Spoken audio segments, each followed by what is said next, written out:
Hello, global gardeners. It's great to see everybody here today on a Monday as we begin our gardening week. I hope you all had a good gardening weekend. I actually got some good stuff done, and I'm looking forward to another great gardening week, even though for me most of it's inside because I have bad weather coming. So nice to see everybody checking in. Juanita Williams, it's good to see you here in Colorado Springs as well. Mia Nanny is listening and watching for the first time in a while. Great to have Glenn Davey from Chicago, Classic Rock 1135 from Saskatchewan. We're already a global audience and we're just starting. This is so fantastic. I love Mondays. I say that every Monday, and I know you're here because you like it as well. Let's go ahead and cover a lot of information as we have Chris checking in from Charleston, and we have Janan Johnson from California. It's just so great to see everybody and to have this excitement about gardening. Had a question that Severin Koski was asking about aphids on plants, and I agree with Jay Dixon as far as some of the treatments you can do with water and soap and diatomaceous earth. There's all kinds of precautions you can take to try to keep aphids. But here's my philosophy about aphids. First off, they are a stupid bug. So if you can just knock them off the plant, they aren't smart enough to crawl back to the plant and continue to damage it. So often a stream of water, while you're out watering, just spray on the plant, and that's enough to knock most of the aphids off. And once they're knocked off, they're going to die. That's an easy way to do it. You can definitely try to treat the leaves and keep the aphids off, but I don't mind having some aphids on my plants. And particularly in the greenhouse at the Galileo School Garden, this is what I discovered. In a greenhouse, early in the season, we would have aphids infect our plants. And I'd be out there and I'd spray with the hose and knock most of them off. And invariably, within a week or two, the ladybugs and the lacewings would show up and start eating those aphids. And so I don't mind leaving some of those pests on the plants, because when the beneficial insects show up, they're going to need food, and they will stay in your garden if they have that food. If you have ladybugs show up to your garden and you've got a pristine set of plants with no pests on them at all, well, those ladybugs are going to go someplace else where they can find that food. And so I really don't try to get rid of all the pests. That's another reason why I don't use insecticides of any type, besides the fact that it could kill some of those beneficial insects. So I just spray off my aphids and leave some of them behind, and then the beneficial insects come in and take care of the rest. And that's worked pretty well for me over the many years that I've been gardening. And sure, while the aphids are there, some of the plants might suffer a little bit. You might have a little bit of damage, but the beneficials that I'm attracting will be there to help take care of that problem. Mrs. Marble says, when I get aphids, I get a lot at once, usually on one plant. This is why I plant sunflowers or leave an older plant as a trap. That's another great way to approach the treatment of aphids. I like to grow nasturtiums, both inside and out, but in the greenhouse, we put nasturtiums by the doors, and they're a trap plant. The aphids would attack the nasturtiums before they attack the rest of the plants in the greenhouse. And so by putting trap plants like that, and sunflowers are a good plant to attract a lot of both harmful and beneficial insects. By planting those other type of plants, it's like the canary in the coal mine. You can see when things are starting to change, when pests are starting to arrive, but you'll also be able to see when some of those beneficials are there too. So that's great. And Heidi says, had bell peppers infested with aphids, ladybugs took care of it. There you go. Myra, good to see you here today from Southern California. Susan Baker checking in from Seffner, Florida. Laura will saying aphids like morning glory vines. That's a good point too. All those big leaf flowers, I won't say all, but many of those big leaf flowers like the morning glories and the nasturtiums, the aphids just flock to. So that's another good suggestion. Thanks for that. Chris Burville, good morning to you as well. Kevin had a question asking about how many indefinite tomato plants can you put in a bed. Now, he's specifically interested in a 5-foot by an 11-foot bed, but here's the general spacing that I use for my indeterminate tomato plants. I put them in the ground 18 to 24 inches apart, and most of the time it's closer to that 18 inches. As the plants grow, I will prune off the lower branches so that there's plenty of air circulation, there's less risk of disease that will pop up from the soil, and I allow the plants to grow up a trellis. So this works best for vertical tomato gardening.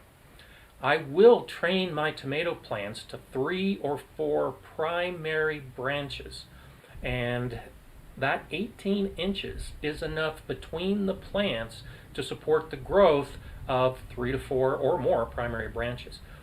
Once the plants are growing, I don't have a problem with the branches growing next to each other, on top of each other. So even though the plants might only be 18 to 24 inches apart, once they're growing on the trellis, the leaves are touching and they're overlapping, and that's not a big issue. You can still prune off to maintain some airflow at those higher levels, but if you've got a big bushy plant, you don't have to worry that it's interfering with the big bushy plant right next to it.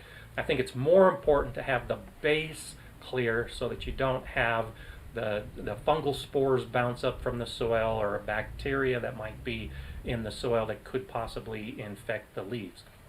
And so in my 4-foot by 8-foot beds, I have at least 8, but occasionally 10 tomato plants growing up my cattle panel trellises. So in a 5-foot by 11-foot, you could easily have at least 10 plants.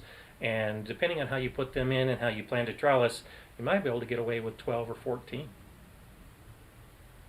Ace Anom, good afternoon to you. Glad to see you here. David Gingras from Moncton. I've been to Moncton. I think I may have said this before. I've traveled to Moncton. Used to fly over Moncton a lot in the Air Force. That was one of our primary navigation points that we would use is Moncton. So I remember it well. More from the air than the ground, however.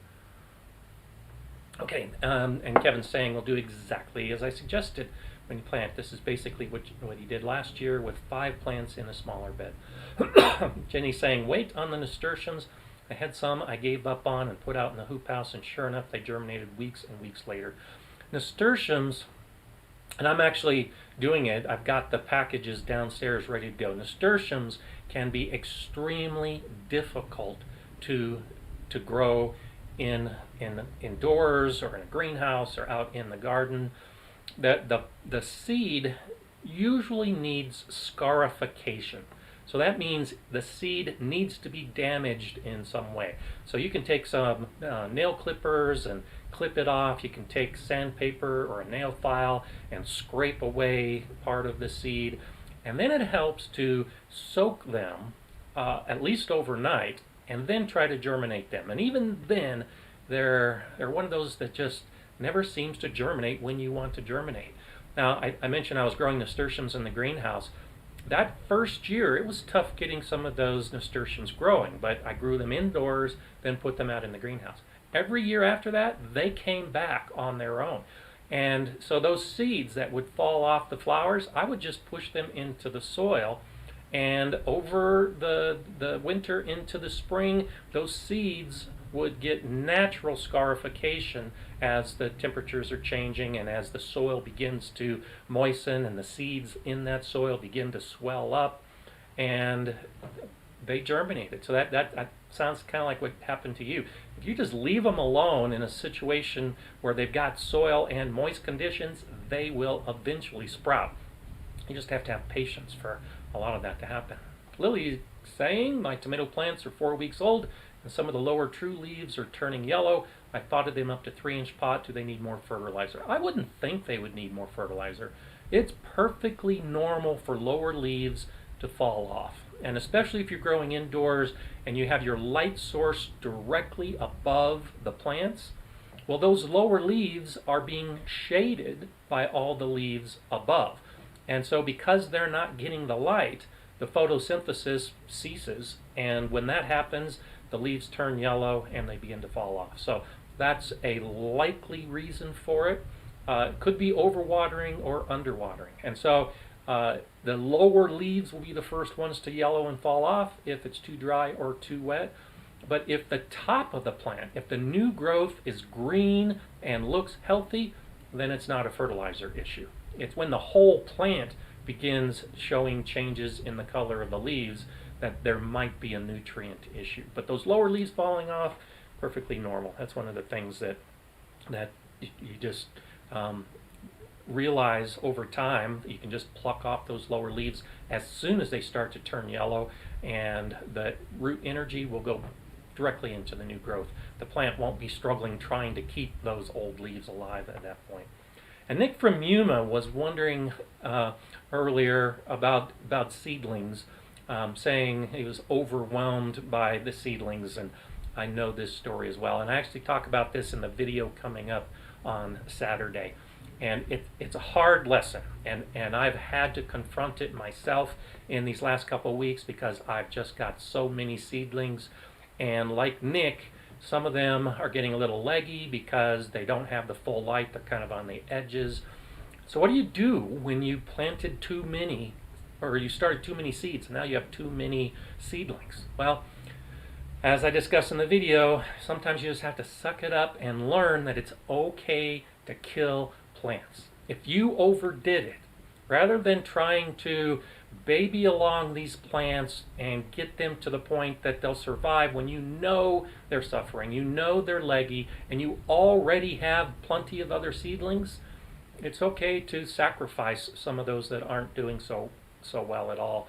And that's what I did this last year. I transplanted a whole bunch of tomatoes and peppers and herbs into my 3-inch pots out of those 72 cell trays. And I like to save all of my plants, but I realized first I was running out of pots. I've got more plants than I have pots. And so then I started doubling up. And so where normally I would have 2 or 3 tomato or pepper seeds started in a cell, when it comes time to transplant, I separate out those 2 or 3 plants and give each of them their own pot. Well, I didn't have enough pots. So then I just went ahead and started doubling up and putting 2 or 3 plants into each of these 3-inch pots. And as I did this more and more, I realized I'm not going to have enough light space or table space for the next phase of keeping these plants alive, avoiding the legginess, and I stopped doing that. I started doing some thinning while I was transplanting. And it's so hard to do. It's so hard to take a seedling that is alive and growing and sacrifice it for the sake of others, or basically to put it out of its misery. And so, Nick from Yuma, I would suggest bite the bullet and just do away with some of those plants. You could reuse that seed starter mix or reuse that potting soil for another plant later on.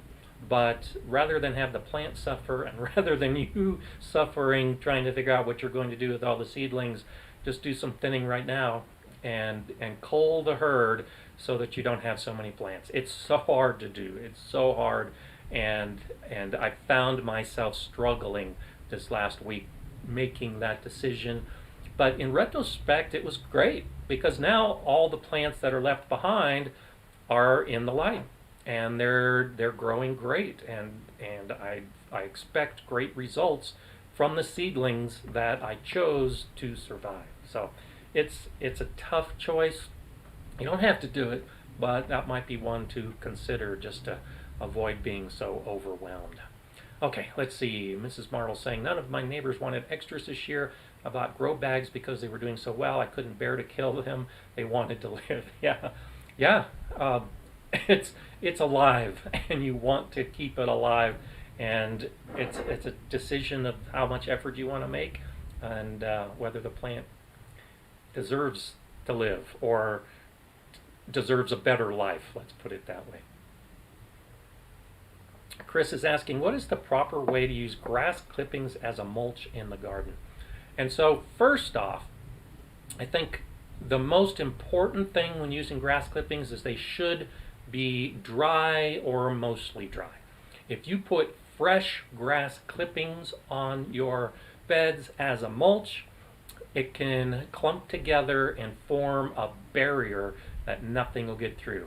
Have you ever mowed your lawn and after a couple weeks you recognize that it's not working quite as well as it used to, so you turn off the mower, you turn it upside down, and you see all those layers of grass that are caked on the bottom of your lawnmower, and then you take a screwdriver and you pry it off, and you have this rock hard layers of grass clippings that have collected on the bottom of your lawnmower. Well, if you put wet grass clippings on your beds, that's what's going to happen over time. They're going to compact, compress, and create that same rock hard barrier that air and water and sun won't get through. So if you allow the grass clippings to dry out, and not brown dry, but just not the wet green, mostly dry, that's when I use them as a mulch on my bed. Now they're pretty light, and so they'll blow away in a strong wind. And so what I like to do, having discovered that the grass clippings by themselves will blow away and crushed leaves by themselves will blow away, that if you mix together crushed leaves and grass clippings, they actually stay together pretty well. And so that's what I prefer to mulch with when I use the grass clippings, is I'll mix them with crushed dried leaves, and it stays in place most of the time. When my winds get up to the 60-mile-per-hour range, most of the mulch is gone. But up to that point, the grass clippings and the leaves stay in place pretty well. And by watering and keeping them moist, that also lessens the likelihood that they will blow away. So that's how I use grass clippings, is letting them dry a little bit and then mixing them with leaves. Now, whether that's the best way or the right way, that becomes personal preference, but that's how I do it. Laura Full saying use grass clippings very, very lightly and tear out the grass by hand or clip it with scissors. The mower clippers are super heavy. That's a good point. Oh, and also, I will mention that for my seedlings, and so when I have a bed outside where I sow the seeds and they're just starting to emerge or right before they emerge, because it's so dry and warm here as the summer progresses, my soil dries out extremely quickly on the surface. So I will take just the grass clippings and use that as a light mulch on top of where my seedlings are going to emerge. And so I will mulch my soil with grass clippings, and the seedlings can pop right up through that. And then as the plants grow, then I'll add straw or the crushed leaf and grass mixture as well. So that's typically how I like to do it. Custom BBQ, thanks for that colorful comment, better than regular TV. I appreciate that. I actually like watching videos and learning things about gardening more than a lot of regular TV as well. So I think that's great. Okay, let's see. Julie Pizzolato was asking a question about perennials. And so I'm encountering this to a certain degree in some of my beds, even after just 2 years. So if you spend a lot of time amending the soil when you put in any plants in a permanent bed, so we'll talk perennials. This holds true also with plants like asparagus and strawberries.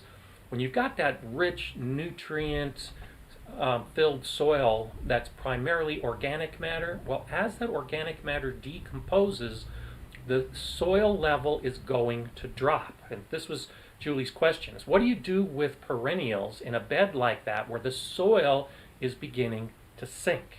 And I agree completely with Heidi. And so she had mentioned one of the things to do is you can get in with a shovel, and if you get down under your perennials and just pry up one of the edges, you can backfill that space with new soil, new amended soil. And over time, that helps reduce the amount of sinking on those individual plants. Now, some perennials, many perennials actually do quite well with transplanting. And so depending on the plant, I'll often just Instead of getting in with a shovel and prying it up and backfilling with soil, I'll dig out the whole plant, put in new soil underneath it, and then just plop it right into place. And that whole process takes 2 minutes. So it's minimal stress on the plant. And now you've raised the whole level of the soil. Another way to do the refurbishing of the soil, and I'm doing this in my bed right out my front door, is instead of digging up the plants, because I have a rose bush and it won't do so well for prying it up and trying to backfill it. But instead, you just make sure every year you add a new thin layer of compost. So an inch, maybe a 2-inch of layer of compost. And then on top of that, put an organic mulch, like wood chips. And over time, the soil organisms will take all that top dressing and work it down into the soil. And so an inch or two a year, every year, can keep the level relatively consistent. Then the third way to look at it is, again, depending on the plant, you might be able to just heap new soil on top of that plant. And as the plant grows and sends up new shoots, it will create basically a new level. And so it's used to growing where it is right now, and if you add 2 inches directly on top of the plant, and so the one I mentioned earlier, it's dressing around the plant. This third way is actually to put compost or soil on top of the plant. And so depending on the perennial, it will grow through that new soil and establish new roots at a higher level in the ground. So a lot of it depends on the plant and whether it can be transplanted, if it should be minimally stressed, or whether you can just go ahead and cover it up with compost and soil and mulch. And when you add the organics on top, because you have all of that organic soil below, now you originally created good soil from beneath the surface, and as the years continue, you'll improve the soil above the surface.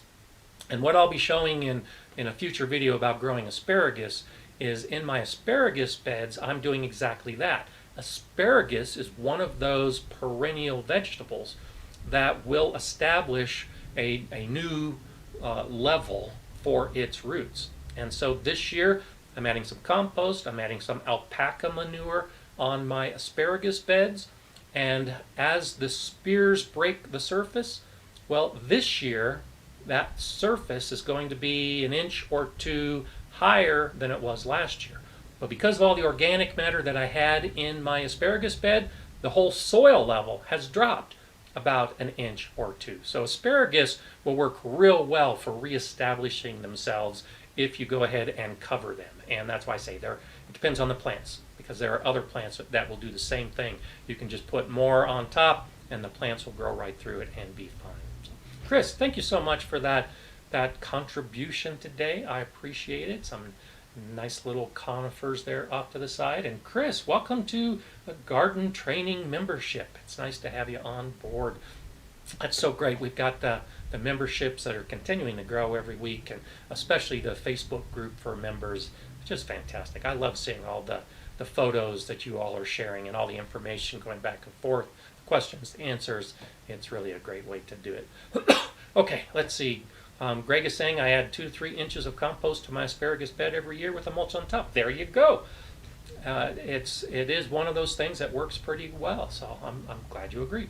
Jennifer's saying, I plan on making a new flower bed. You think I should rip out the grass and then use the cardboard soil? And so a lot of it depends on how thick the bed is going to be, and I am expanding one of my areas in the front yard where I'm going to be putting some elderberry bushes and some flowers, and I'm keeping the grass in place, covering it with cardboard, putting soil on top of that cardboard, and putting mulch on top of that soil. And so the cardboard will kill the grass, at least my grass. If you've got a really pernicious grass, the cardboard might not be enough, but if it's a basic lawn, you can put cardboard down and that'll be enough to kill the grass.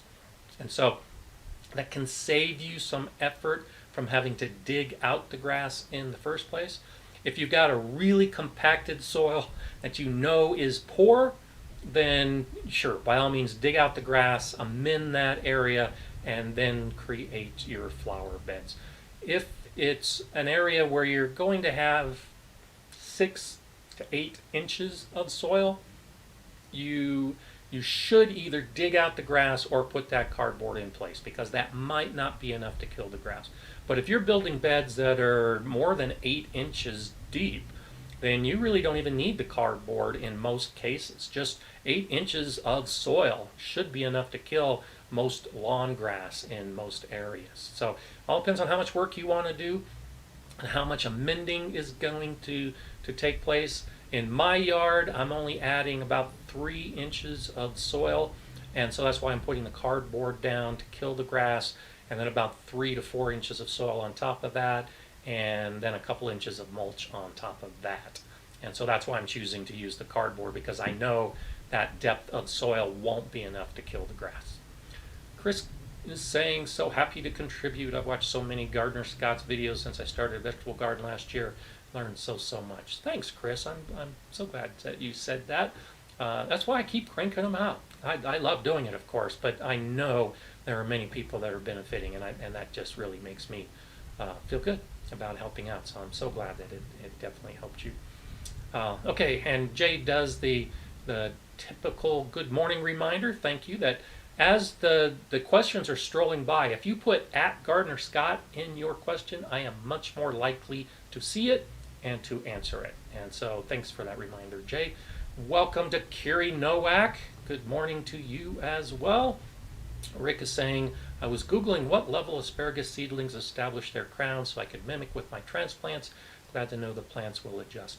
And so when you're adding soil on top of plants like an asparagus, go ahead and do it in the spring before the plants emerge. That's best.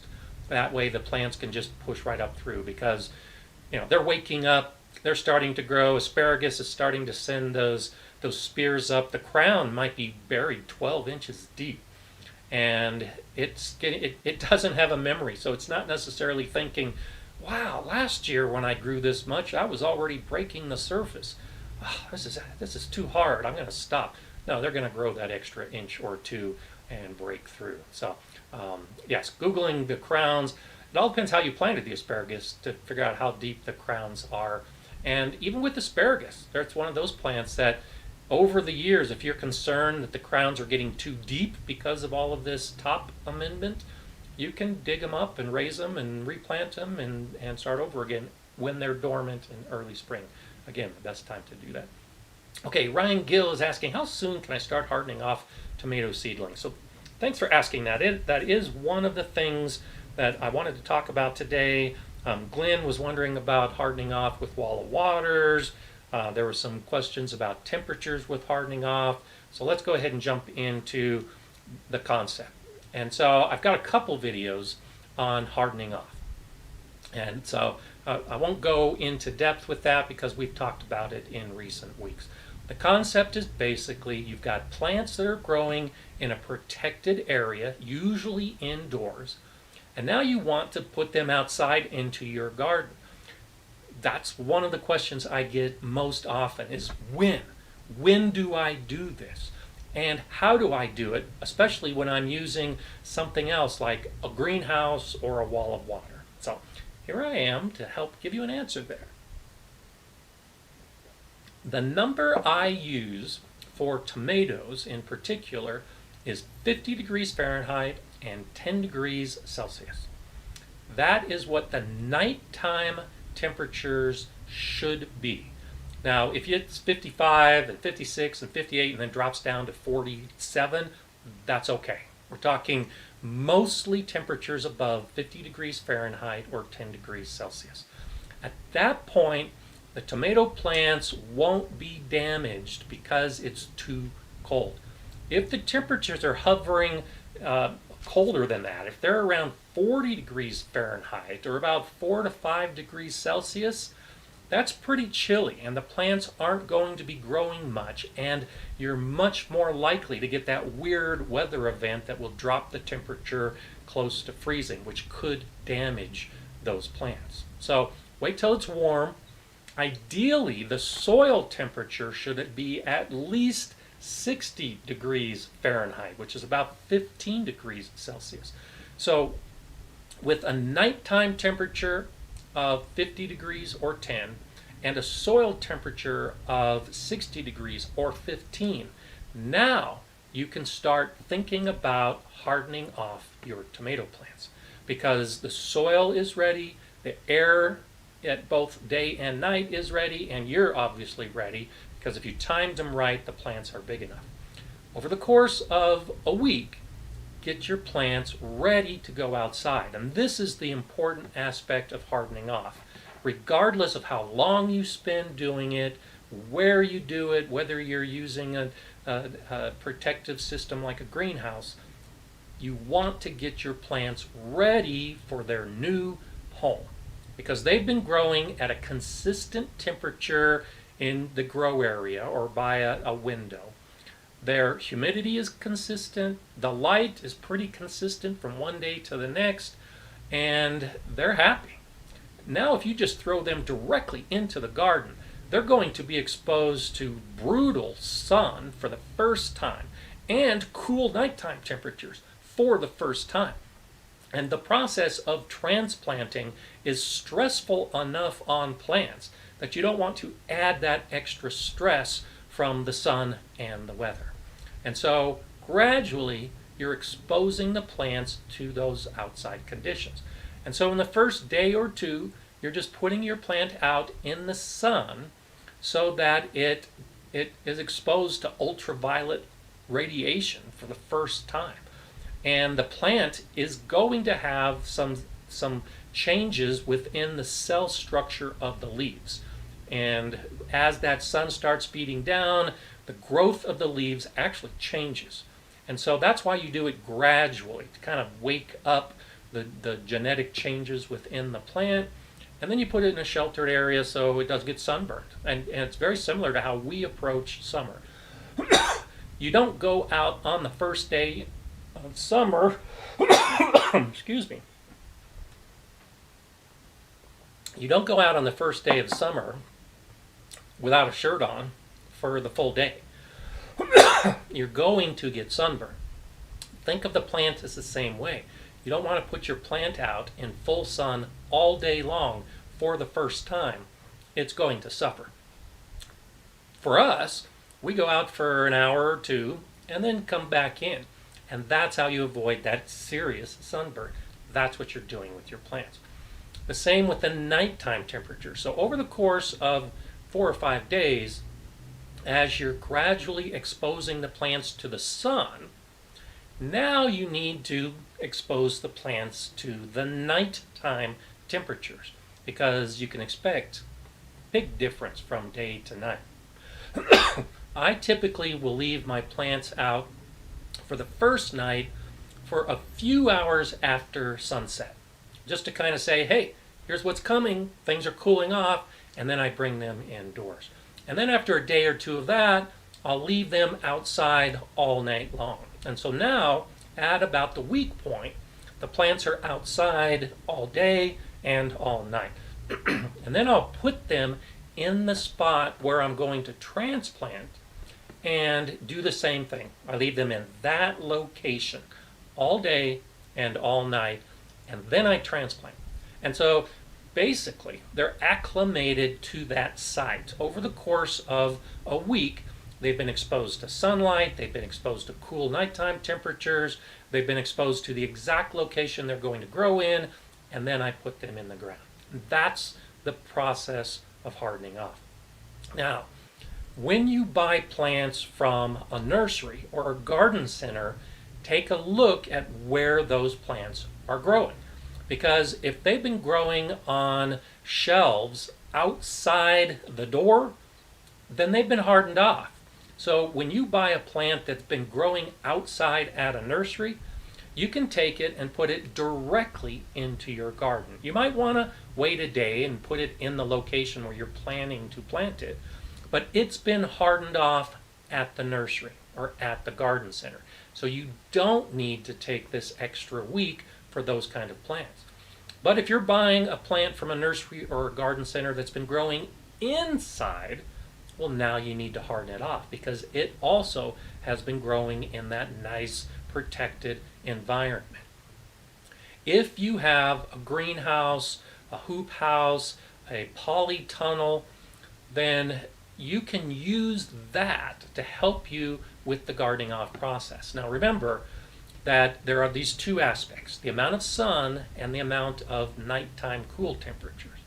And so in a greenhouse, you do have to be a little more careful because while it's protected and it's a more stable environment, it can get pretty hot during the day and the sun might be magnified depending on what kind of greenhouse you have. And so for greenhouses, I suggest the same basic hardening off process. Put it in your greenhouse with the sun exposure early on and then gradually increase that sun exposure. But you can keep it in the greenhouse just out of the sun in those first few days. So put it on a shelf in the greenhouse in the sun and then put it under the shelf in the greenhouse for the rest of the day. Now for the nighttime temperatures, greenhouse nighttime temperatures tend to stay warmer. So you can actually leave the plants in the greenhouse overnight sooner than you might if you were just doing it on the back deck or on a patio. But the plants in a greenhouse that over a few days have now been exposed to the daytime and the nighttime, they still haven't been exposed to that nighttime cool temperatures. So when hardening off in a greenhouse or a polytunnel, I do suggest that you take a day or two before transplanting to put the plant outside the greenhouse or polytunnel so that it can be exposed to the wind, the weather, and then nighttime cooler temperatures. And then you can transplant it into the ground. Now if you're growing in a wall of water, which is one of those systems where you basically have a tube of water around your plant and it acts as a little mini greenhouse. And so you can put plants in the ground sooner in spring, still when it's cold out, when you use a wall of water. And I actually have a video on how to use a wall of water. And I think in that video I have some pictures of me using the wall of waters in the snow, growing tomato plants. And the tomato plants inside the wall of water were happy and green and growing, and outside it was snowing. Very effective. Same basic idea of hardening off, where you want to expose them to some sun and some cooler nighttime temperatures. And so what I do with a wall of water system is the same basic idea, where for the first couple days before I'm planning to transplant, I'll put my plants outside in the sun for a brief period, and I'll set up the wall of water so that the water begins warming up and it begins warming that area of soil where I'm going to transplant the tomato. And so after a couple days with the tomatoes gradually being exposed to more sunlight, then I'll transplant outside and I'll put the wall of water around those plants. I'm not worried about nighttime temperatures because the wall of water is protecting it completely. And those plants are usually going to stay with that protection for about a month. And so by the time I remove the wall of water about a month later, the nighttime temperatures are usually even warmer than that 50 to 10. They're usually nighttime temperatures holding at about 60 degrees or 15 Celsius. And I'm not worried about the plants being exposed to cool nighttime conditions. So it does vary based on how you're planning to put them outside, but it still basically just comes down to increasing the amount of sun exposure and increasing the exposure to cool conditions at night, and then balancing it with what you are using within your garden and what your plants are. And this holds true for most of the plants. Peppers, I think, should be a little bit warmer. So tomatoes can be okay with a temperature of the soil 60 or 15. For peppers, I would really suggest that you try to have a soil temperature of about 70 degrees Fahrenheit, 21 degrees Celsius for best results. So I'll usually harden off my tomatoes for a week and then transplant them, and then the next week I'll start hardening off my peppers, assuming that the weather has warmed up in that intervening week, so that by the time my peppers go in the ground, the soil is even warmer and I'll have better success.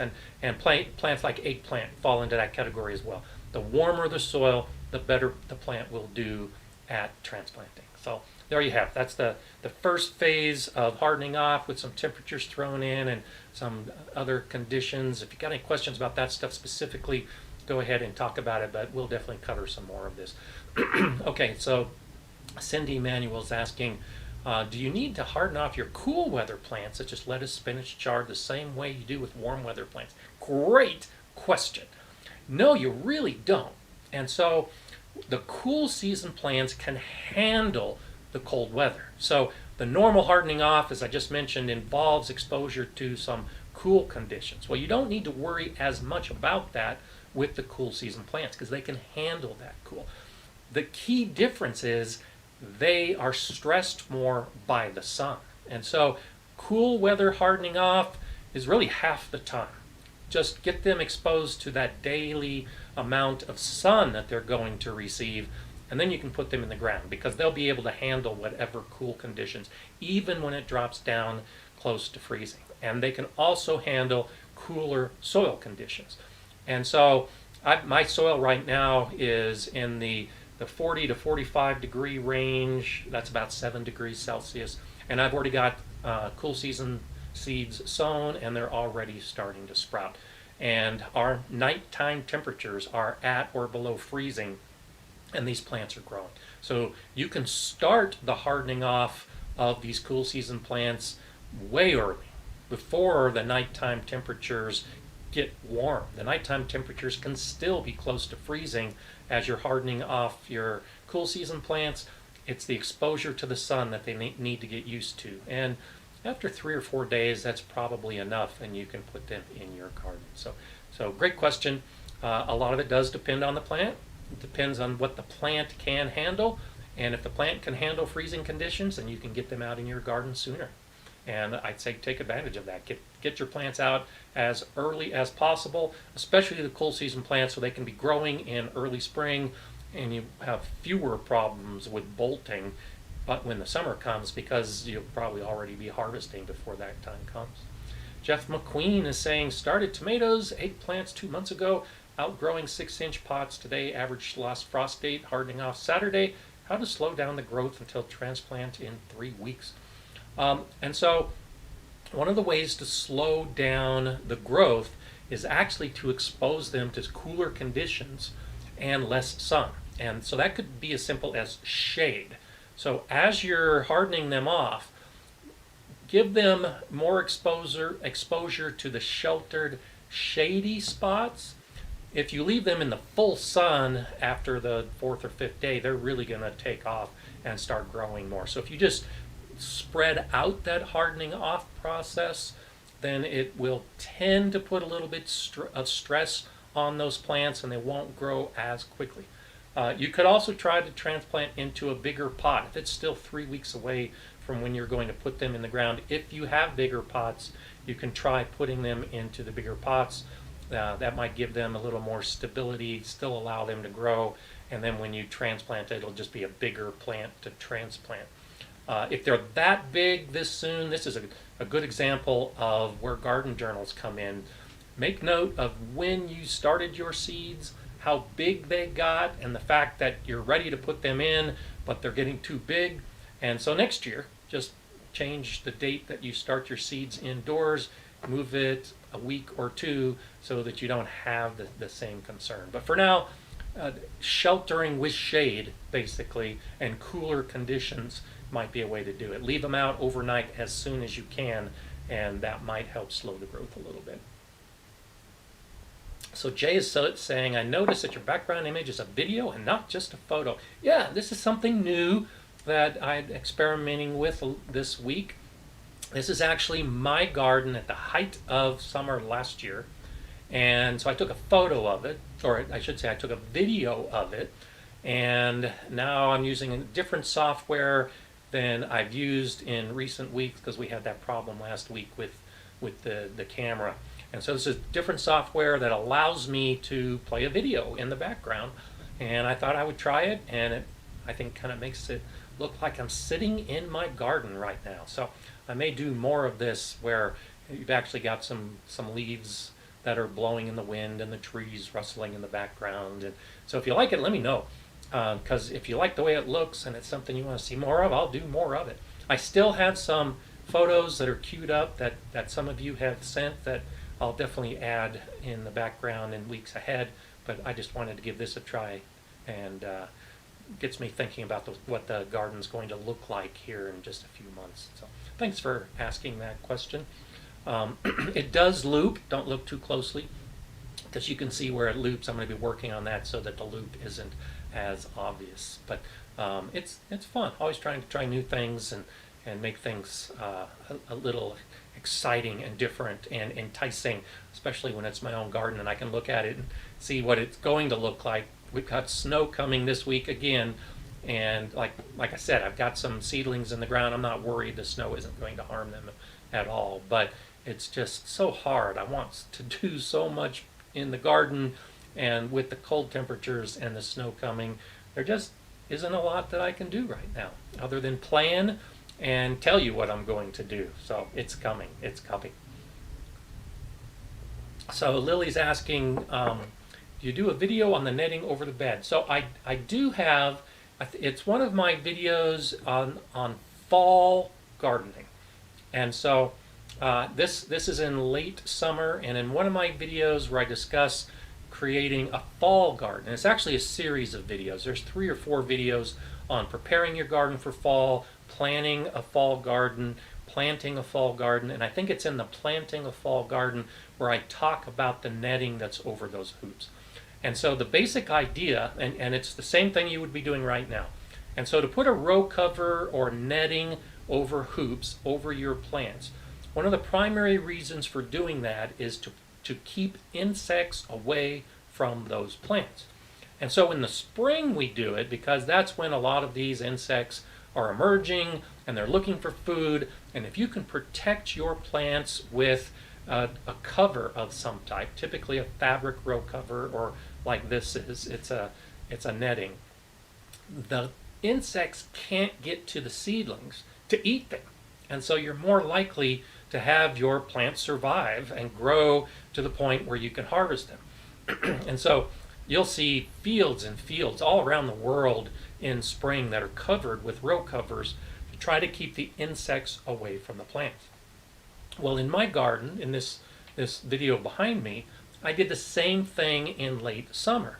In that bed, I had my fall crops that were just starting to grow. So the same plants as spring, the same ones we were talking about a minute ago. I had chard, and I had spinach, and I had beets, and I had lettuce, and I had radishes, all growing in that bed. Well, because it was summer, the peak of insect activity time, I wanted to cover the bed with this mesh to keep the insects away from those plants, and it was very effective. And so add that to your bag of tricks. It's one of those things that a lot of gardeners do in the spring, but they really don't think about doing for the fall. And so they'll sow seeds in summer to have a fall crop, and then the insects will eat a bunch of those plants. Well, cover the plants just like you would in spring if you've got the cover and if you practice that type of gardening, and you'll have a bigger crop, sturdier plants, more plants going into the fall because the insects didn't get to them. So Ace Anon is saying, I have a fence that's giving a little shade. Can I still plant if the bottom half of the plant is in the shade, like tomatoes, peas, and cucumbers? Oh, sure. and that's actually a good question. What do you do when the area you're planting in is going to give the plant sun, but only when the plant grows to the point that it can seek out that sun? Even dappled shade or diffused sunlight is enough for plants to stay alive and grow. Now, a plant like tomatoes that should have at least 6 hours of full sun, 8 hours is better as a minimum for good growth. It'll still grow if it gets reflected sunlight. So if the area has light, then just because the soil is shaded, you can still put the plant in. Now, soil that's shaded is typically going to be cooler than soil that's in the sun. So I would, again, check your soil temperature to make sure that it's warm enough to put the tomato plants in the first place. But if you put tomatoes in an area where their roots are going to be shaded, the growth is going to be slow because the soil is cooler, and it's not going to have the full sun for the plant to really give a good burst of energy. But once the plant grows, and it will continue to grow, and hits the sunlight, then the photosynthesis is really going to kick in, and the plant should grow fine after that point. I would suggest, if you're growing your own tomatoes or buying tomatoes, this would be an instance where you do wait until the plant is taller to transplant. I like to transplant most of my plants when they're about 6 to 10 inches high for tomatoes and peppers and a lot of the other plants that we're growing in our garden. That seems to be an ideal height because the plant isn't too big and lanky, but yet it's big enough that it's established a pretty good root development, and you can transplant when it's about that big and it'll do pretty well. But if you're putting in an area where there's reduced light, then you might wait until the plant is 12 to 15 inches tall, so that when you plant it, those upper leaves are going to be exposed to sunlight. And I'm assuming that's about the difference that you might have. So see how high off the ground the plant needs to be to get sunlight. Check your soil temperature, and you should be okay. Should be okay at that point. Seed Addicts is asking, what should I amend my soil with to get the most melon production? So melons are, and this holds true for squashes and cucumbers as well, they require a lot of water to really form and give us that juicy melon that we're looking for. So you really should focus on organic matter in your soil, something that can hold moisture. And so whether you've got clay soil or sandy soil, if you add organic matter, now that organic matter begins to act like a bunch of sponges. And so when you water, it absorbs and holds onto that moisture. And so those fruits, like the melons and the squashes and the cucumbers, tend to do best in a really rich soil that has a lot of organic matter in it. Primarily because as it's absorbing all that moisture and growing into the fruit, there's going to be moisture there. And you'll probably need to water more and more as the fruit develops and gets bigger. But as long as you've got a bunch of organic matter in it, it should be okay. They tend to be high nitrogen feeders early in the season, and then they'll often have a lot of phosphorus requirements later in the season as the flowers and the fruit are developing. And so if you've got a nutrient-rich soil, you probably don't need a fertilizer at all. But mid-season, if you're still building your soil, balanced fertilizer can be okay. But I think organic matter is the best amendment, and usually that means compost. And so in this case, I would say a fully decomposed compost would be best, so that you don't have to worry about nitrogen depletion if the compost is still decomposing. But that's why I suggest possibility of fertilizer, and that's what I've done as well. If I'm using a compost that's partially decomposed, and you see this a lot with the compost that you buy, it's not fully decomposed, I'll add fertilizer so that the nitrogen is still in the soil for both the decomposition and the plants. So organic matter, that's a solution for most soil problems and growing most plants. Julie's saying, my soil temperature in my raised bed seems to fluctuate a lot. It was 44 when I planted snow peas, but then it was 58 the next day. Is that possible? It is possible. There's a couple things that might be at play here. So take your soil temperatures at different times of the day, of course, but when the soil moisture is different. And so a soil that is moist will actually hold more heat than a soil that's dry.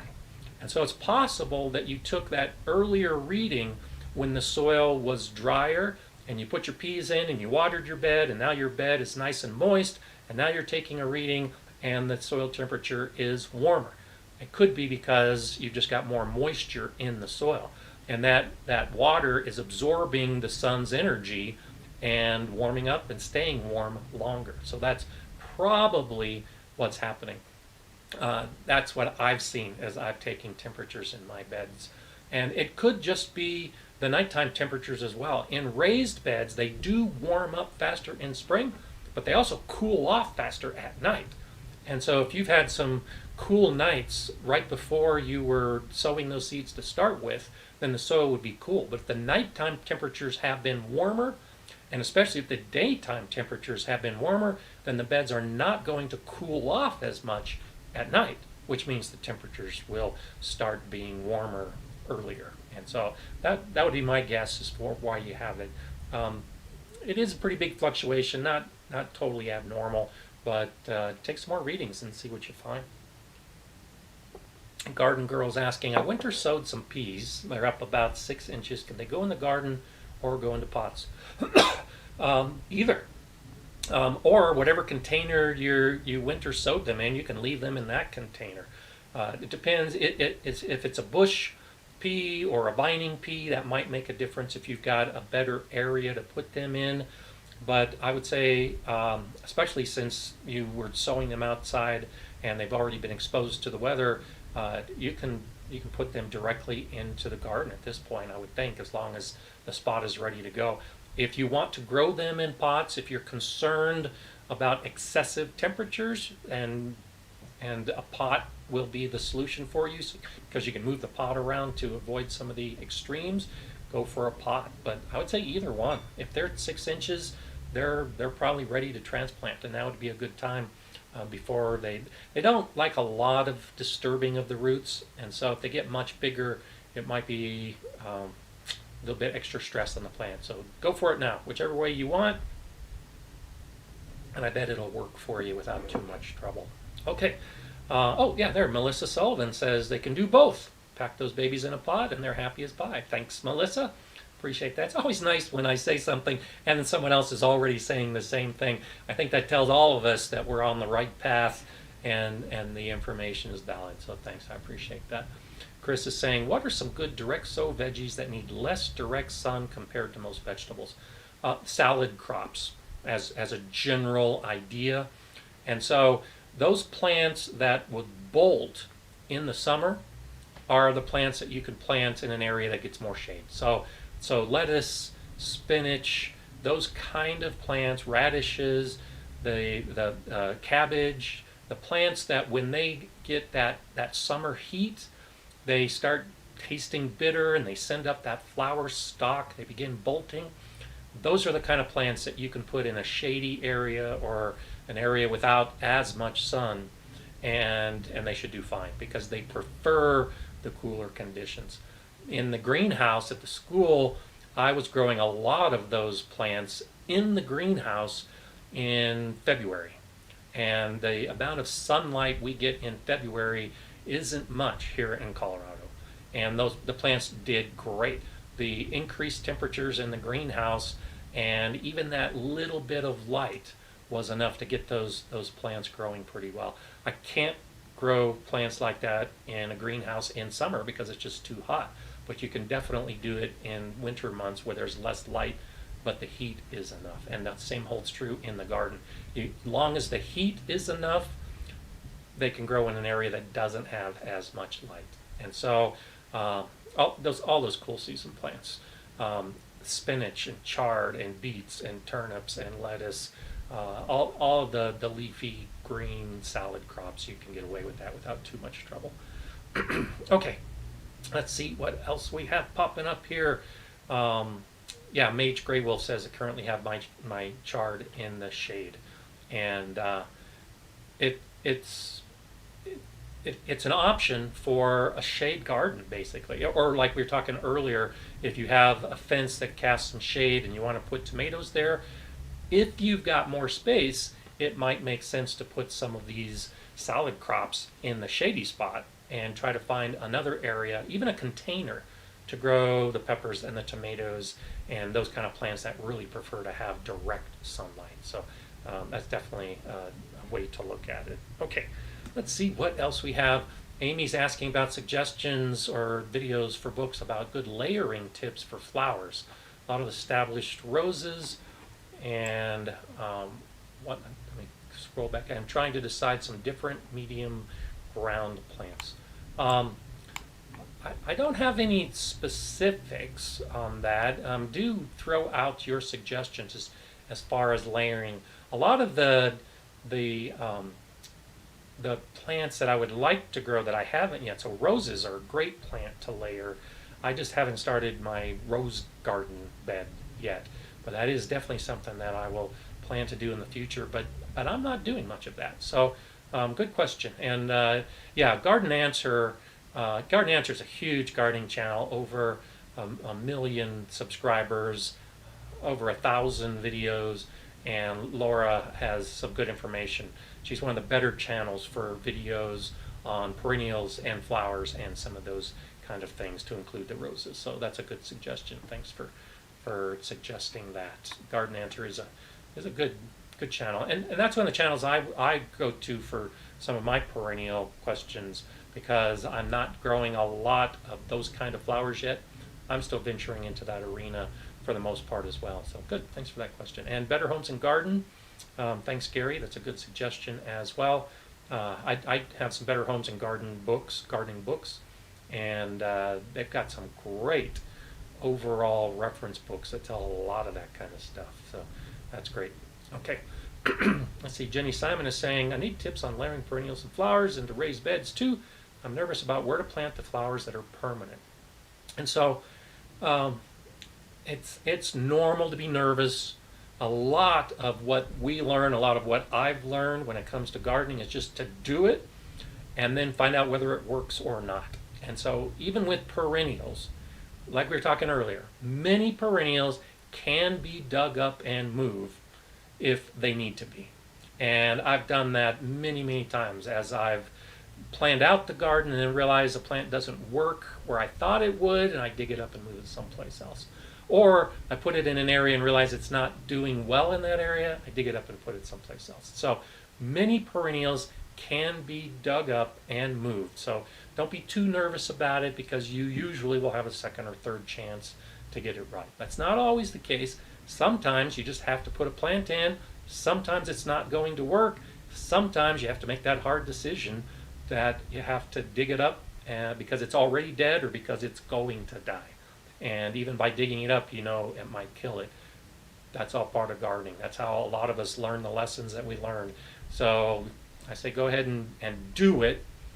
Try not to be nervous, and grow multiple plants. I talked about that in this Saturday video that's upcoming as well, is rather than just put in like one perennial plant and hope that that's the right location for it, get 3 or 4 of that plant, put it in multiple locations, or put it in a grouping, and then see what happens as a result of it.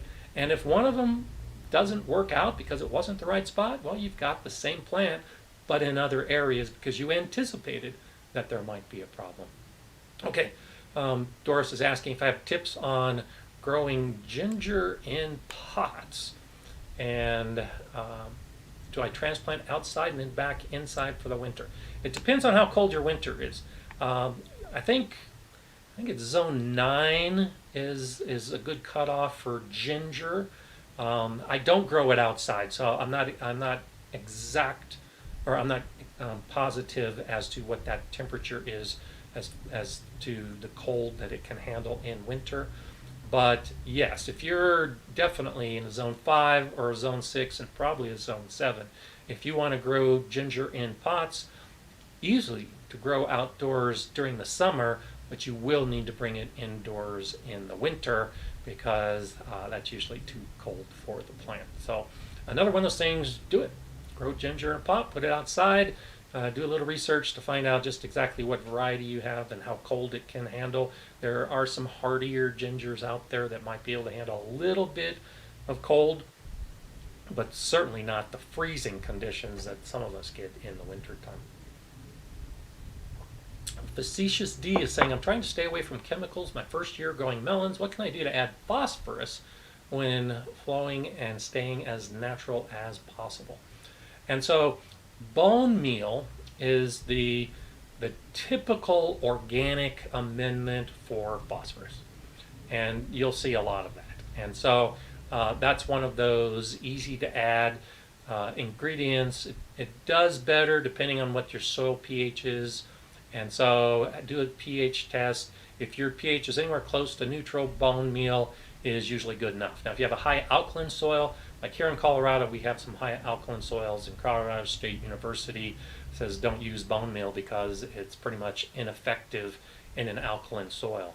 But for most garden soils, bone meal is going to be the way to go for an easy organic fertilizer if you have the need to add phosphorus. So that would be my off-the-cuff answer. Gail Sassine, welcome to the Garden Support membership level. Thanks for participating and joining. I look forward to seeing you on some of those perks that we have. Okay, let's see. Michael Spalding is saying, is it okay to plant raspberries and blackberries in the same raised bed? Oh, sure. Yeah, absolutely. The biggest issue you'll have is that both of those plants will spread over time, and those can be layered. We were talking about layering perennials. You can layer raspberries and blackberries to get more plants, but they'll tend to spread through the root system. And I did have raspberries and blackberries growing side by side for a number of years, and gradually the edge of the raspberry part encroached into the edge of the blackberry part and vice versa. And so I had some blackberry plants that were in the raspberry bed, and I had some raspberry plants that were in the blackberry bed. No big deal because they have very similar conditions, but you can tell when it comes time to harvest which is which, so it really doesn't matter. But yeah, absolutely, you can grow them side by side in the same bed, and that's one of those where you can dig up the plants if they start encroaching, and either put them into another area or pot them up and give them away. At the Galileo School Garden, when I put in raspberries, the raspberries came from my garden, and that's exactly what I did. I just dug up a lot of those young raspberry plants that were beginning to encroach in other areas, potted them up, took them to the school garden, put them in the ground, and we established a big raspberry patch with just a few plants because they can spread pretty quickly. Amy's asking, is it okay to plant an orange within 10% of a lemon? That's just an old wives' tale about that becoming sour. It's an old wives' tale. And so fruit trees as well. You can grow fruit trees within 10 feet of each other. All of my fruit trees are 12 feet to 15 feet away from each other. They're not going to affect the taste of the fruit on the tree next door or the tree 2 miles down. It doesn't matter. The taste of the fruit on trees and plants, it's genetic. That's the big component in determining how the fruit tastes. Now, on a year-to-year basis, depending on how much rain you get or how much you water or how the soil dries out or if there's insect pests or whether it's fertilized or not, those factors can affect the taste of the fruit. But a tree right next to it won't. And this holds true throughout the garden. I'm often asked questions about whether you can plant a pumpkin and a watermelon in the same bed because won't they influence the flavors of the other? Not at all. Not at all. You can grow plants everywhere you want to grow, and they're not going to influence the taste of any other plant just because of the location or the proximity of where they're growing. So yeah, don't worry about that at all. That is an old wives' tale or just flat out myth or just wrong information. The plants are going to taste what they taste like, and you can influence it a little bit with water and weather and nutrients, but not because of another plant. Seed Addicts is asking, do you have any tips for growing a pink lemonade blueberry bush? I actually, I think I bought a pink lemonade to grow at the school garden. The basic tips are all the same for all plants. Now the key with the blueberry is the acidic soil. It needs a lower pH. So if you already have a low pH soil, then treat it like any other plant. Put it in a bed that's been amended with organic matter, mulch with organic mulch, keep the soil evenly moist, and then grow it and be happy with the results. It might be a year or two before you get fruit, depending on how big the plant is to start, but it should do fine. If you don't have acidic soil, then you need to create acidic soil. Sulfur is usually what we add to soil to lower the pH, and so that would be the biggest tip. If you're trying to grow blueberries in an area where your soil isn't conducive for that, then try to lower the pH, usually with sulfur. But blueberries are like any other plant. Once they get established, they'll do fine. My current bushes are already budding out right now, which is awesome. And that's all I did, is just amended the soil, put the current bushes in, and now a year later, they look wonderful, and they bounce back from the winter just fine. Blueberries will be the same way. As long as you have a blueberry that matches your zone and can handle your winters, a little bit of acidity in the soil, and they'll be good. Okay, let's see. What else we have popping up here? Keep those questions coming. Put @GardenerScott in it if it's something that you want to catch my attention for, and we have time to do some more. Craig is saying, what is the one plant you won't try to grow again in your garden? For me, celery. Took months to get large enough to plant outside, and they are still tiny, not worth it for me. I've mentioned this before. Celery is one of those plants that I don't grow. It doesn't do well in my hot, dry region. Keeping the conditions right for celery doesn't work, so yeah, that's definitely on my list. Ground cherries I've had some trouble with in the past. I'm trying again this year. We'll see if I can get the ground cherries to grow, but I haven't had a lot of success with that. Okra is on my list. I've mentioned that before. Okra is one of those things that I'm trying it again just to see if I can overcome, but I really shouldn't be trying it because I just really haven't had success with that plant. So a lot of it depends on where you're growing and what your garden is, and for me, it's the season. And so plants that I definitely won't grow again. I'm willing to try okra and the ground cherries, but I will not be growing big beefsteak tomatoes because my season just isn't long enough. And so I've given up on that. I might be able to get away with it with some early planting, like in a wall of water, but even then, I've wasted so much time and energy and space in the years past trying to. Okay, just got to notice that we had a little blurb in there, so might have cut out for a little bit, but anyway, the bulk of that was match your plants to your garden, and you should be able to have some success with it. Okay, so yeah, some of you saw the buffering as well. Hopefully we're back and running again. So yep, there we go, we're back. So I got the same notice, don't know why. Occasionally, I think my internet goes down on Monday mornings. I know a lot of people in my neighborhood are working from home. My neighbor next door, he and his wife are working from home, and they've got kids that are doing school lessons remotely from home. And occasionally the system just gets overloaded. So that's my guess, is we had a little bit of overload in the system there for a couple minutes, which caused the buffering, and hopefully we're past that point. But good to see you guys are stuck with me for however long that was, a couple seconds, and it was temporary. So what else have you got? Jenny says, got my ground cherries on Etsy. You know, I haven't done much of that, and I know there's a lot of people out there that get plants and sell plants and give plants on Etsy, and so it's an interesting idea. I think I'll have to check that out. Thanks for that suggestion, Jenny. That's one of those areas that I don't do. I do so much of the stuff myself, but I really do need to branch out and see what else is out there. So I think that's a really good idea.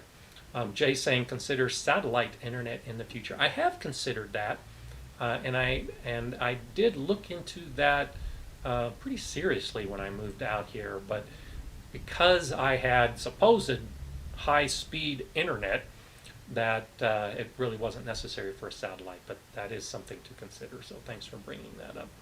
Okay, yeah, Lauren, Monica, Nicole, Laura Full, all talking about Etsy. I didn't know that Marge Simpson was living in Etsy. That's funny. Okay, let's see what we have. Laura's saying, my ground cherries from seed are finally coming up, and mine are too downstairs. I've got them from seed under lights. Don't know what they were supposed to do. It's been weeks since I planted them. And that's one of the issues I've had, is just slow germination, slow growth of the plants. I think I had 3 ground cherries in a a cloth bag, a grow bag last year, and I think I got 2 of the actual ground cherries. Now, granted, my season was cut way short because of the weather last year, but the plants just didn't do well. But I'm going to try again. It's always one of those things. If you can make it happen and you have success with it, then it's a story you can talk about. So anyway, let's finish a little bit up about preparing your plants, because ground cherries kind of leads into this. I've talked a little bit about this in the past when we're growing our plants under lights. And so as young seedlings, the more light you can give your plants, the better. And that light should be just above the seedlings. So in the first few weeks of life, the lights are 3 or 4 inches above the seedlings, and they're on for 18 hours a day. As the plants grow, they'll require less and less of that intense light. And so you can put the plants, the bigger plants, under light that is now 6 or maybe 12 inches high, that spreads over a larger area. Ideally, the light is more powerful. It's got more lumens, so it's brighter light. And like we began with, where we're talking about yellowed leaves, you can expect those lower leaves are going to be shaded, and it's the top of the plant that's actively growing. And you can get by with 12 hours of light later in that growing season, right before you're hardening off.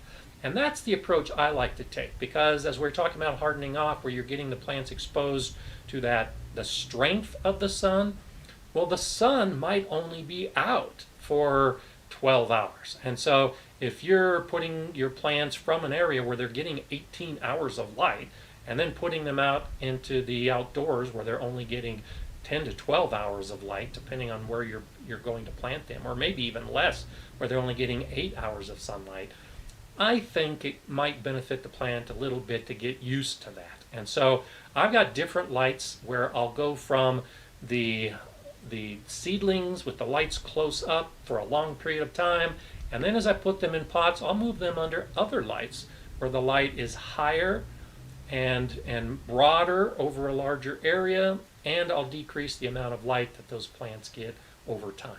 And so right now, some of my bigger plants and some of the flowers that I'm hoping to actually start hardening off here in a few weeks, even though my last frost date isn't here yet, I've still got some plants I'm going to be putting out before that point.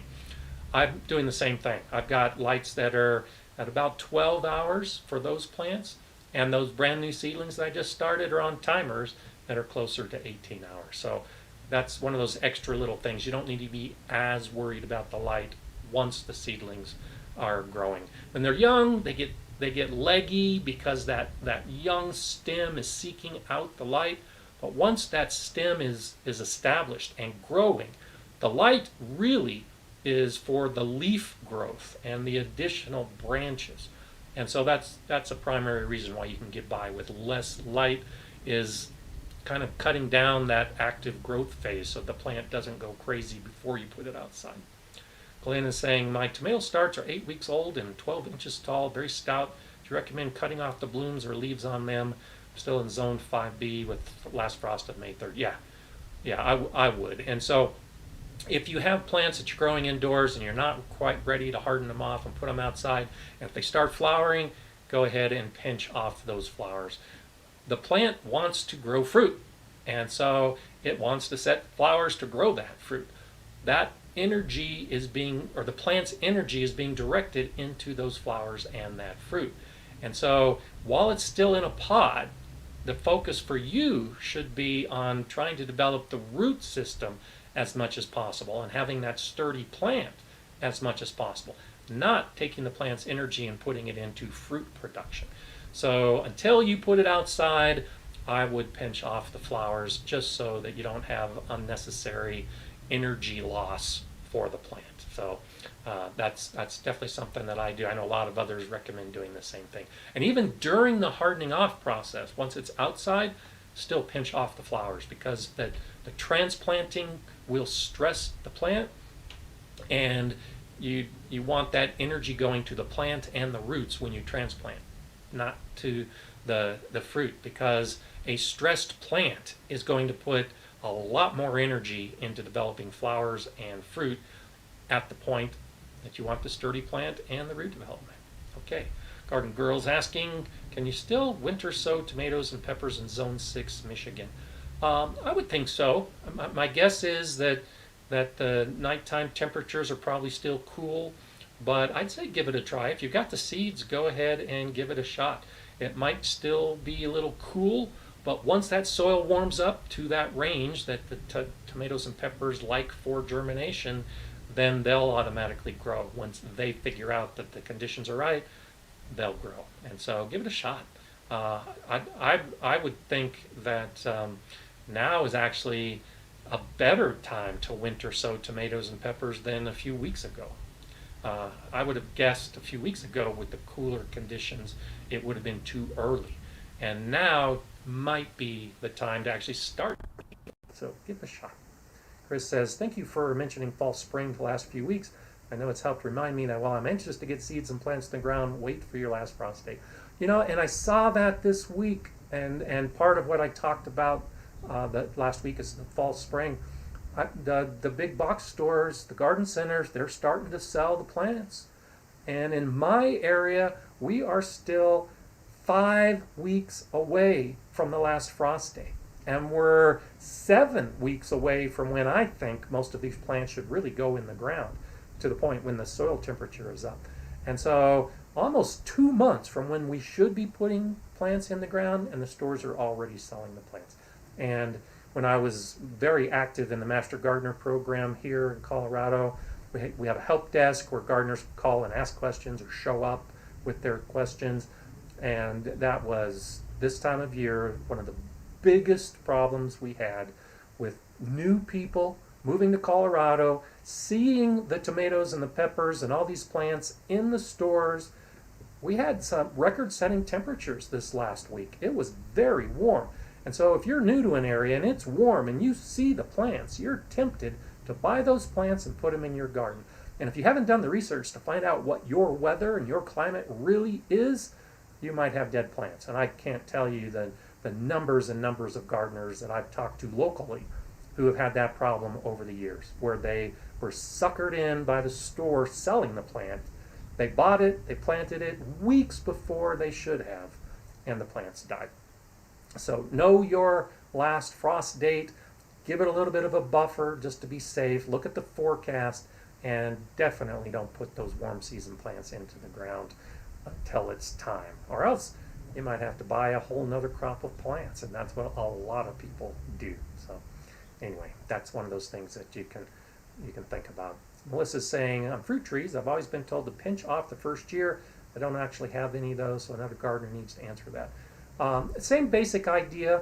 So if you have a young fruit tree, and usually fruit trees take 3 to 5 years before they reach the point that they have enough fruit to harvest. And so if you put a fruit tree in and you get the flowers and the fruit in that first or second year, it's usually a good idea to go ahead and pinch or prune off that fruit for the same idea. You want the energy going into developing a robust root system, and the plant is going to spend a lot of time trying to get that fruit to grow.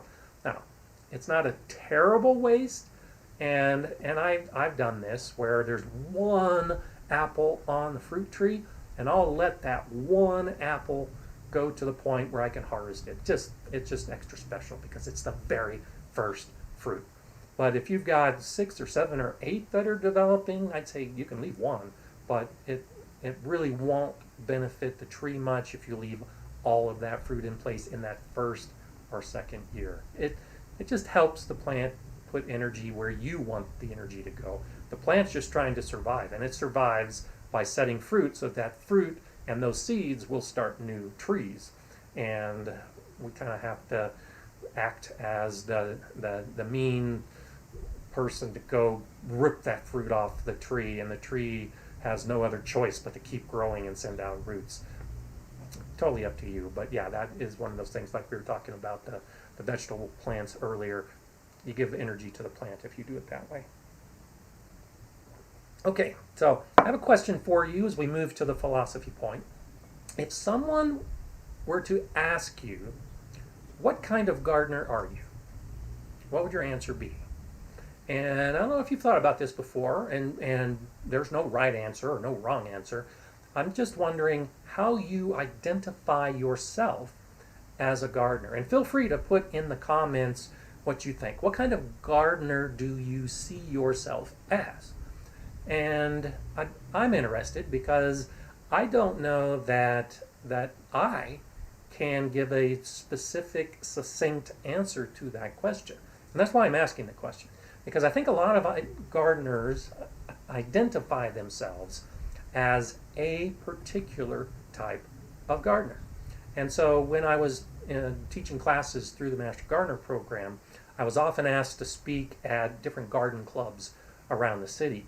And I can remember going to the Rose Society, for instance. And those gardeners saw themselves as rose gardeners. That's great. That's why they were members of the Rose Society. And then we had another group, it was the Iris Society. And the same thing. The gardeners there were iris gardeners. And very few of them actually had vegetable gardens. Few of the iris gardeners had roses. Their whole focus was on learning everything they could about irises, or about roses, or about any other particular part of gardening, depending on how you might identify yourself. And so I want to bring this up just as a philosophy point to get you thinking about how first you identify yourself as a beginner or as a gardener and how you proceed. And so I see Connie Davidson identifying herself as a beginner gardener in containers.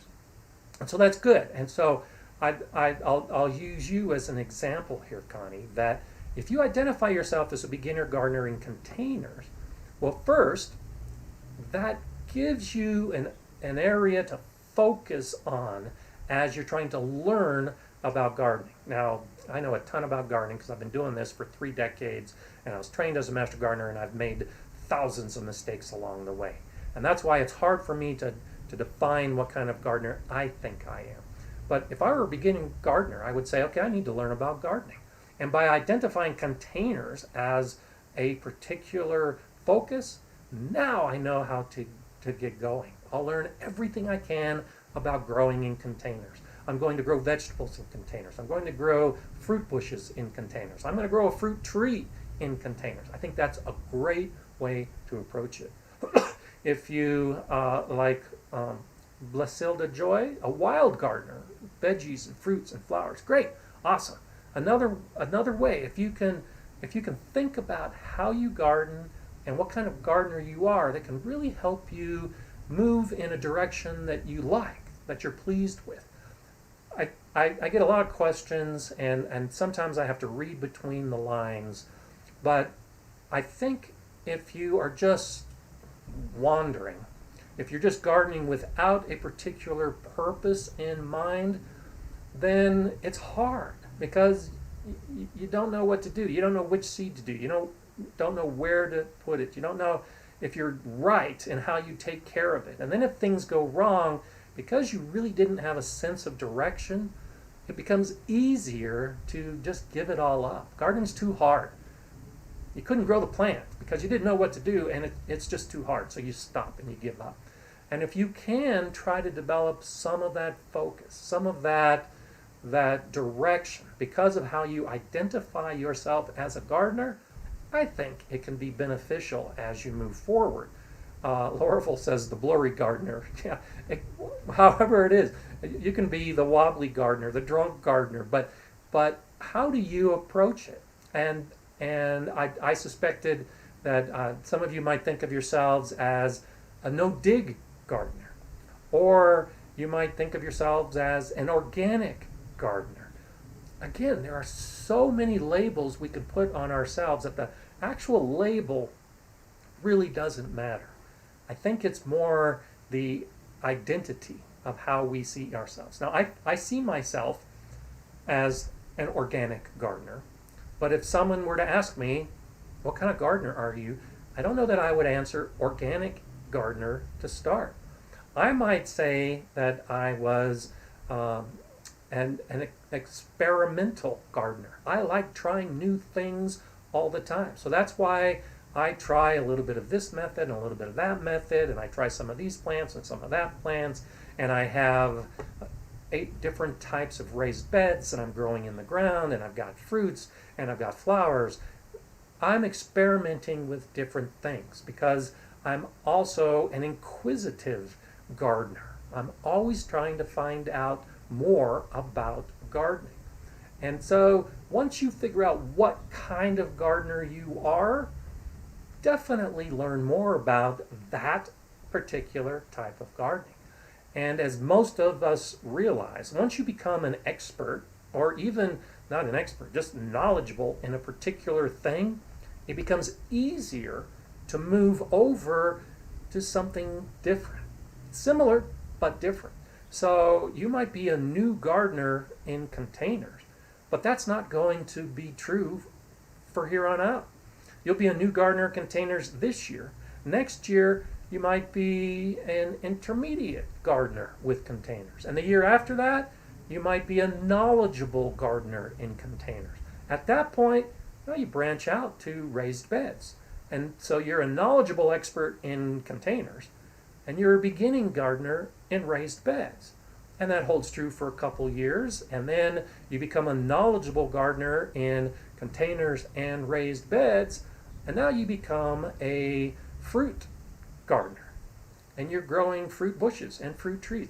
And that's kind of how I've approached my gardening journey, is by trying to learn as much as I can about a particular type of gardening, a particular method or particular plants, and then I move on to something else.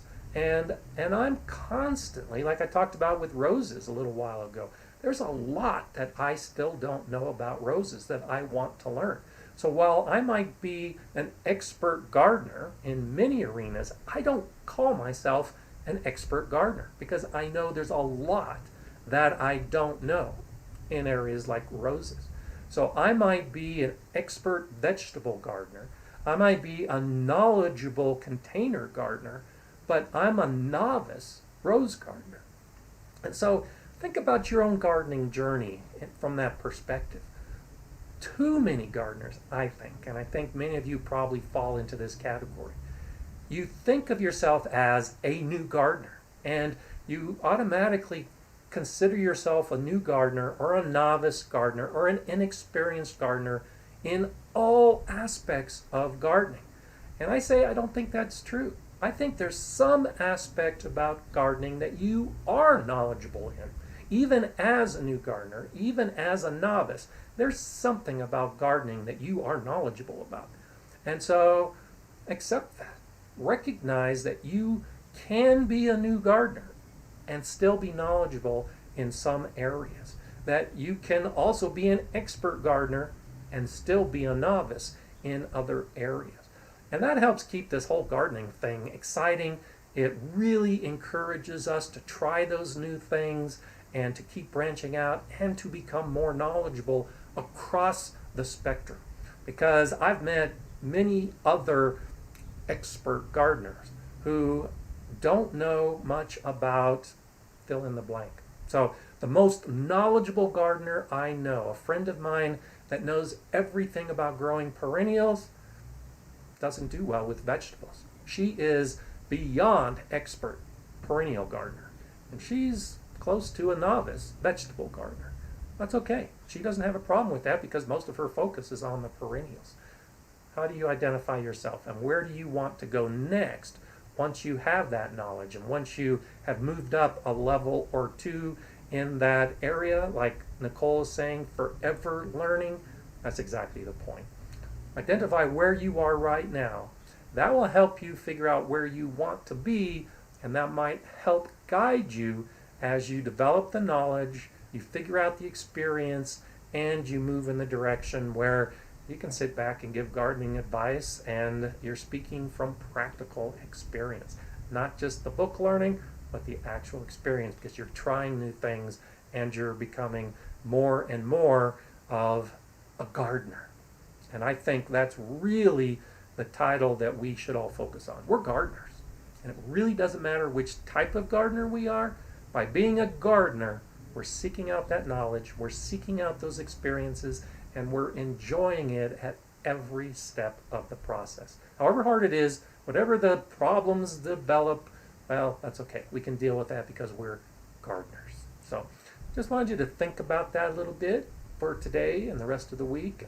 See how maybe that might influence how you approach the season that's upcoming and how you choose to approach the rest of your gardening journey. Great to see you all here today. It's so nice to get together on these Mondays, and we've come to the end of our time. So I'll see you here next Monday. It's going to be a light outdoor gardening week for me because of the weather, but I hope you have a great gardening week, and we can talk about it all again next week. I'm Gardener Scott. Enjoy gardening.